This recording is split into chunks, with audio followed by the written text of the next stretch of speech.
AITA for taking my clothes off at the Cheesecake Factory?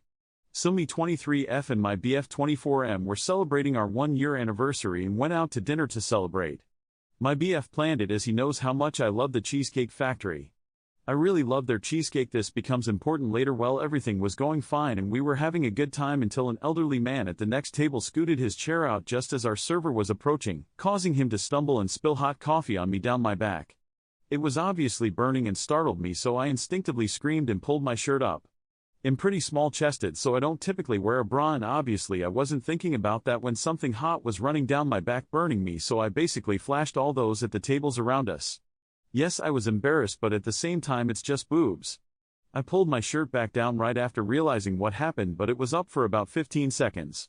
The server apologized over and over, but it wasn't their fault, it was all just an accident.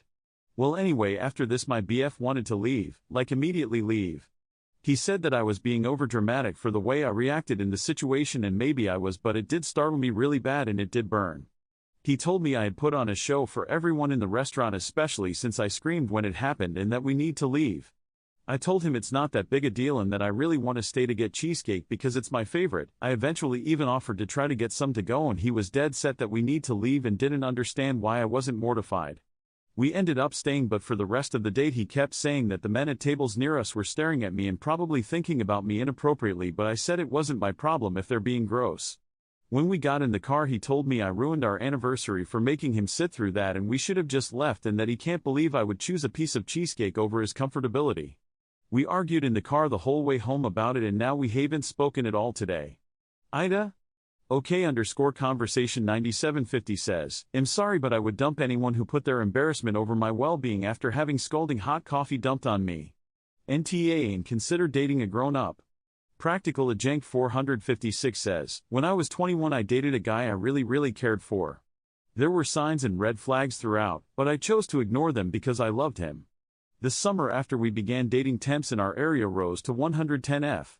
We were walking and it was hot as hell. I was wearing a tank top with a t-shirt over it, a la early 2000s. I slipped off my t-shirt because I was just sweating through both layers. He snatched it from me, called me a slut for trying to put a show on for drivers, and punched the shirt into my chest. I analyzed that moment over and over because I thought I'd done something wrong. I hadn't. It was hot. He was an insecure asshole. You had coffee poured down your bank and your BF's reaction was to shame you. NTA. Edit for spelling because my thumbs can't find buttons. Indigo Rose 2022 says, he told me he can't believe I would choose a piece of cheesecake over his comfortability. I mean, he'd rather you get burned by scalding hot coffee than accidentally flash your boobs for a moment. He put his oh no, boobs. Freak out over your well-being. So, terrorize that. NTA. Thanks for watching, I love you. Follow Reddit Echoes for more.